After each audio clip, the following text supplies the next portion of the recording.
AI recording artist has the entire industry shaking like a Saturday night at Magic City. But how did we get here? Well, today I'm going to be reacting to a video by Rap Lore, who's going to be going over the evolution of AI and how it's impacting the music game. So I'm going to go ahead and give my feedback so that way you walk away with double the value. Without further ado, let's get into it. There's a good chance your new favorite artist isn't even an artist or a human at all, and no one really knows how to feel about it. We've covered some of the biggest villains in hip-hop, from Jay-Z's ruthless deals to Kanye's chaos to 50 to Eminem and even 6ix9ine. But now there's a new villain in town, one that could destroy the entire industry as we know it. And this one isn't even a human. That's right, I'm talking about AI. In the short time since its conception, artificial intelligence has shaken up the rap game in unprecedented ways. It's affected artists, producers, managers, label owners, fans. The entire industry ecosystem has been altered as a result of AI. That's why we're doing a full breakdown of the AI crisis in the modern music industry. When did AI go from a pipe dream to a legitimate threat in the rap game? What are the ramifications already seen as a result of AI? Who's benefiting off of it and who's being crushed by it? And also, what does the future with AI even look like? Will the industry still be as influential as it is, or will its prominence in the world be ripped out from under its feet? She know what she need, all I need, all she... First things first, what exactly is AI and where did it come from? AI, in simple terms, is computers or software that can learn and think like humans and complete tasks that would typically need human thought, like reasoning, planning, predicting, making decisions, and much more. Now, AI is not new. There's records of its planning and use throughout the last 80 years in our culture,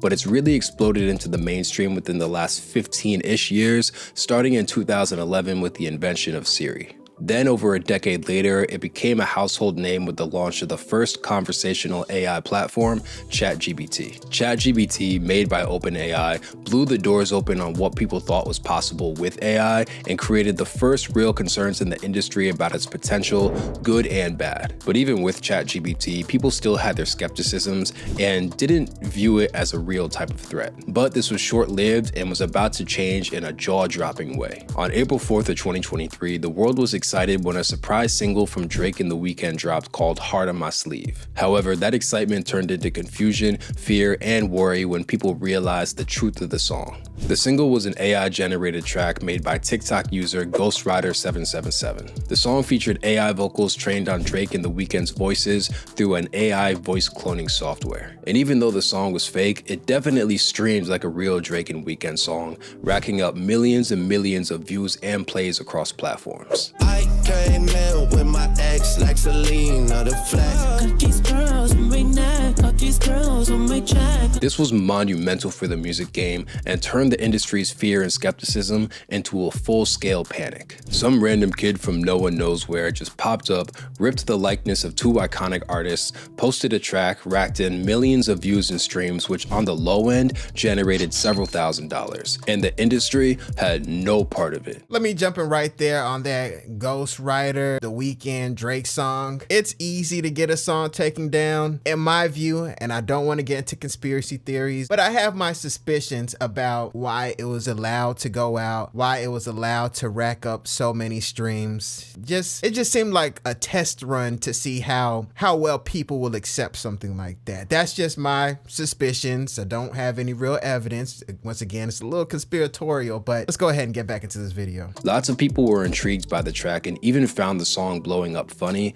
However, UMG, the label that represents both Drake and The Weeknd, was definitely not laughing. On April 17th, just 13 days after the track dropped, they filed an official takedown request for the song, citing copyright infringement as the cause. UMG ended up winning this case and getting the song removed, but the situation still raised major legal and ethical questions. Anyone could rip an artist's voice at any time and post it anywhere. In the best case scenario, the thief would massively profit off of the artist's name and likeness. In the worst case, someone could completely destroy an artist's reputation by attaching their voice to controversial statements or situations. This struck legit fear into artists and labels. Anyone could do it, people could be financially incentivized to do it, and nobody could stop it. It's scary stuff if you think about it. But if you thought random TikTokers cloning artists' voices was bad, the rap game was in for a lot worse within the coming months. The second rude awakening in the industry from AI came on December 20th of 2023 when the first iteration of Suno AI dropped. For anyone who doesn't know, Suno is a generative AI music creation platform developed by Suno Inc. The platform lets users create original songs, vocals, and beats by simply just writing text prompts on its interface. Now, for obvious reasons, lots of musicians are not fans of Suno. Countless artists and producers have spent years to decades honing their craft day in and day out just to have an AI platform swoop in and compete in the same space they exist in. It rubbed them the wrong way, just a little bit. But regardless of the backlash, Suno and similar platforms like Musicfy, Beethoven, and Udio have become massively popular, with Suno alone having 25 million users and 5 million active subscribers. And for context, before these apps came out, about 100,000 songs were uploaded to Spotify every single day. With Suno having 5 million monthly users, if each person generated and uploaded just one song per month,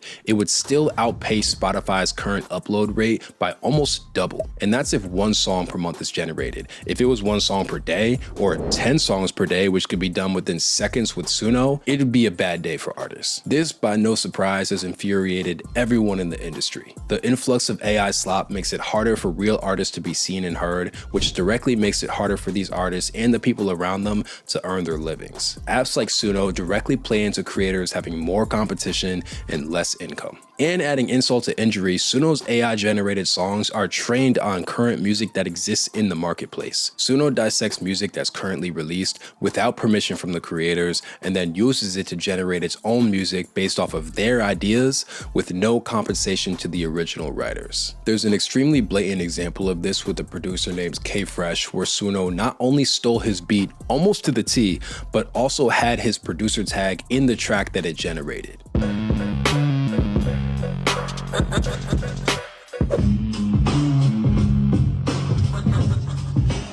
Slimy. Extremely slimy. Yes, if you're a producer in this community, you definitely remember that K-Fresh, Suno, and Timbaland controversy and that really cool guitar sound in that beat. I assumed that was a sample, but from an interview that K-Fresh did after that occurred, that was actually something that he played, and man, that was a blatant lift, a blatant ripoff of his original composition, which really gets into a lot of my suspicions and a lot of my hesitations when it comes to AI generated music. It's like, let's say K-Fresh didn't have such a large platform. He's produced for a lot of popular artists.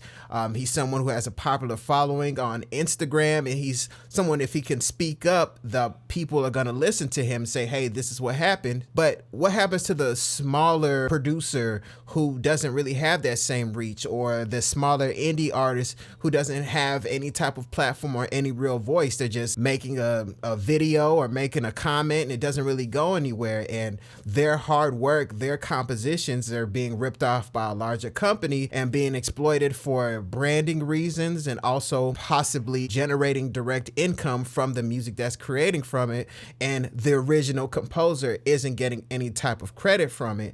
And that's a real big issue that I'm having. And I've noticed a lot of people in this space kind of try to gaslight artists and producers, just saying that your music isn't really good enough to be ripped off or anything like that. But let's just say the beat wasn't as good as K-Fresh's beat. That guitar part right there is really good. And if that's lifted and then put into a different drum pattern and make it an incredible beat and even a hit song, just by taking that piece of the composition, and then the original creator wouldn't be credited in any type of way. So that's a big problem that I have, as far as taking from a little person and giving it to this big, large corporation, and then the little person doesn't get any type of compensation or even credit. I mean, you could just write the person a check and just say, hey, listen, let me just get that off you and keep it moving, but they don't have, any type of recourse. So let me know what you guys think about that in the comments as well. I want to know how you guys feel about that, but let's get back into the video. Despite its shunning by many musicians, some people did see Suno's potential, including superstar producer Timbaland. In fact, he saw so much potential that on October 22nd of 2024, he signed on with the company to become their strategic advisor. This move was met with an onslaught of criticism. It's one thing for a techie outside the music realm realm CEO to support something like this. But for Timbaland, someone who's been entrenched in the game for decades, to support this was almost unforgivable, and now it's become a major tarnish to his reputation. Now, AI voice cloning and fully generated songs are definitely concerning, but they still pale in comparison to the next AI trend in our world. And if you ask me, it's probably the most controversial iteration of AI we've seen this far. You're gonna have artificial entertainment now. If you've been on Instagram over the last few weeks, you've likely seen videos of cultural icons like Tupac, MLK, and other famous dead celebrities in skits. You've also probably seen the watermark Sora attached to these videos, which is OpenAI's latest invention. Sora is a generative AI that lets you write a text prompt and it splits out a video matching it. It's an interesting concept that's been used in honestly some pretty funny videos online, but like everything else AI related, it has some big concerns over its use. For one, this software could be extremely rude to surviving family members or the people it depicts. Like, imagine Tupac's sister scrolling on Instagram one day and seeing a video of their deceased brother twerking on Santa Claus. It's just a bit weird and disrespectful. But worse than that, we know for a fact that labels are going to exploit the shit out of this. The music industry is notorious for extorting artists after their death by dropping anything and everything they have unreleased, squeezing every last dollar from their name as possible. With softwares like Sora and the voice cloning programs mentioned before, labels can create new art and music from their deceased stars forever. They can continually milk their artist name and fan bases essentially until people reject it, which may or may not ever happen. You know, that's an interesting point. That really gets into the idea of shaping taste, shaping the fan's appetite. So if you're someone who's 13 years old, 14 years old, and you're really just now starting to get into music, and then you find out a song, you know, a Biggie song over a Metro Boomin beat, and you really don't understand who Biggie was, and you have to go back and look at different old YouTube videos, and you realize that Biggie passed away back in the 90s, but at the same time, you really like the way the new Biggie song sounds, and you might even be conflicted, like, man, Biggie's voice is just so distinct, and just the way that the tone of his voice sounds over this Wheezy Outta Here beat or Metro Boomin beat, it just feels so good. You know, me personally, I've always wanted to hear Biggie's voice over really, really hard trap beats like Southside or something like that.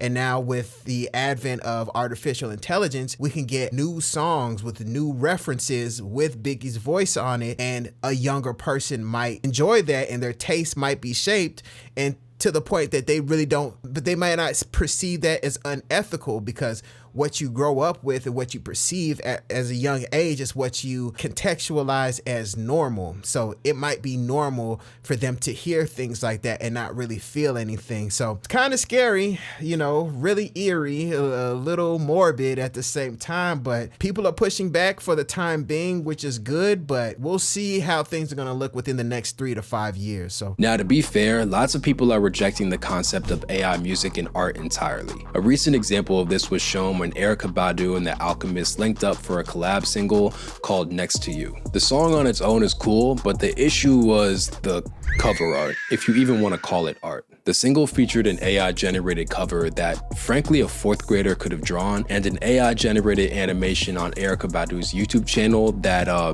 you could check out for yourself and read the comments. It's hard to say if this rejection was more because of it being AI or just how cringy and amateur it looked, but either way, people are not with it. There will be resistance if labels try to exploit their artists with this software, but we know damn well they're gonna try anyway. Interesting enough though, in response to what looks like a gloomy future with AI, some artists have responded in some really creative ways. Like Ed Sheeran, who created an entire project called Eject that he instructed his estate to curate and release after he passes away. He announced his desire for the album to drop now while he's alive, so there's no question if he'd want it out later, unlike artists who pass away unexpectedly like Pop Smoke or Juice WRLD that have their labels drop very questionable tracks on their behalf. But on top of that, this is in his will. He literally wrote it in his will, which gives him legal protection over the process, meaning labels can't exploit him later on. Honestly, bro's doing it right. More artists should follow his footsteps if you ask me.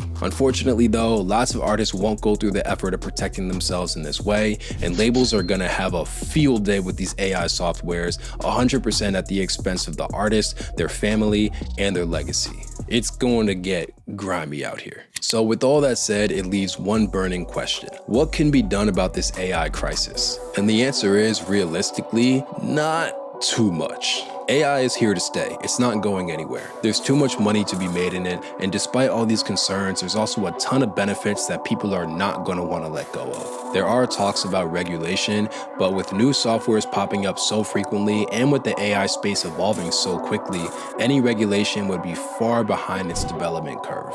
AI is a tool just like a hammer. It could be used to build a house or to take out someone's kneecaps. It just depends on who's holding the tool. It's hard to predict where it'll go from here, but one thing is for certain. This wave of AI disruptions in the industry is just beginning, and we're in for a roller coaster ride of more controversy as time goes on. Yes, the way that the music game looks and really the entire world looks is going to be much different 5 years from now. So, what we see as amateur AI slop and AI music is just going to be totally different. I hope you enjoyed this video. If you did, make sure you hit like and subscribe. My name is Desmond A, and I'll be back with more great videos. Peace. Wait, before you go, make sure you go to DesmondASounds.com where you can get free FL Studio patcher plugins, free loops, free guides, everything you need to level up your music production. Once again, go to DesmondASounds.com or click the link in the description. Go there now and totally transform your music production.